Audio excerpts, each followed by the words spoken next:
कपिलवस्तु के राजकुमार सिद्धार्थ, जिन्हें बाद में गौतम बुद्ध के नाम से जाना गया, उनके जीवन में ऐसे कई क्षण आए जिनसे हमें गहरे प्रेरणा मिलती है।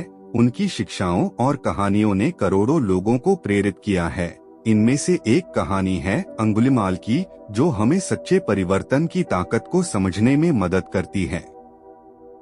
अध्याय 2, अंगुलीमाल का जन्म और प्रारंभिक जीवन। अंगुलीमाल का जन्म एक ब्राह्मण परिवार में हुआ था। उसका असली नाम अहिंसक था, जो अहिंसा से संबंधित था। अपने बचपन में अहिंसक एक बुद्धिमान और शांत स्वभाव का बालक था। उसने शिक्षा ग्रहण करने के लिए तक्षशिला के गुरुकुल में प्रवेश लिया और अपने गुरु के प्रिय शिष्य बन गए। अध्याय 3, दुर्भाग्य और गलतफहमी।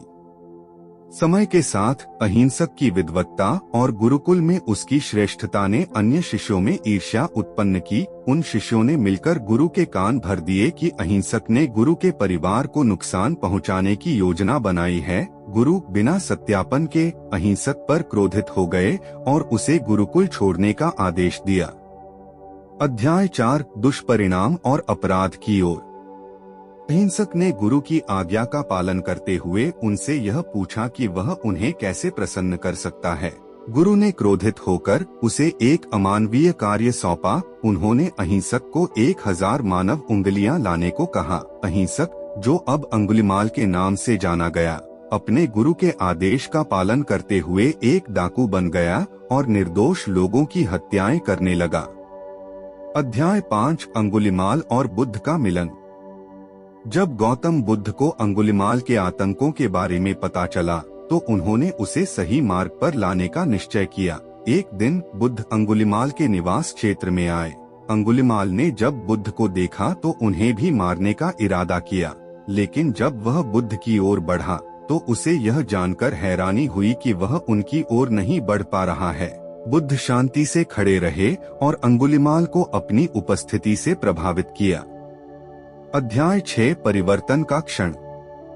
अंगुलीमाल ने बुद्ध से कहा, मैंने इतने लोगों को मार डाला, लेकिन आज मैं आपको मार नहीं पा रहा हूँ। ऐसा क्यों? बुद्ध ने उत्तर दिया, अंगुलीमाल, मैंने अपनी हिंसा का त्याग कर दिया है।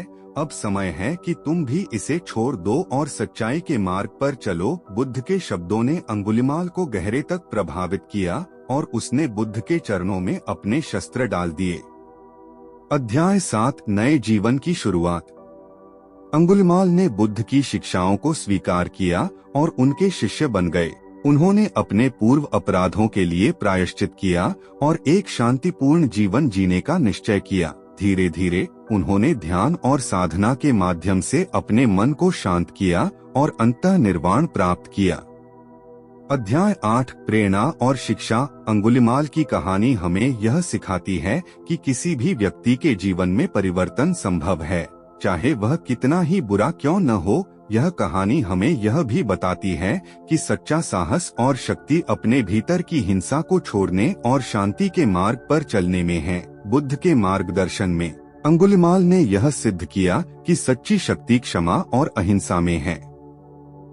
अध्याय 9, उपसंहार। बुद्ध की शिक्षाएं हमें अहिंसा, करुणा और सच्चाई के मार्ग पर चलने के लिए प्रेरित करती हैं।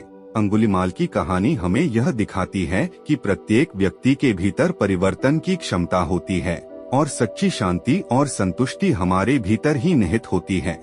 यह कहानी हमें याद दिलाती है कि बुद्ध के मार्ग पर चलने से हम अपने जीवन को बेहतर बना सकते हैं और दूसरों के लिए भी प्रेरणा बन सकते हैं। अंगुलीमाल की यह प्रेरणादायक कहानी हमें यह सिखाती है कि सच्चा परिवर्तन संभव है और इसे पाने के लिए हमें अपने भीतर की हिंसा को त्याग कर शांति और करुणा का मार्ग अपनाना चाहिए।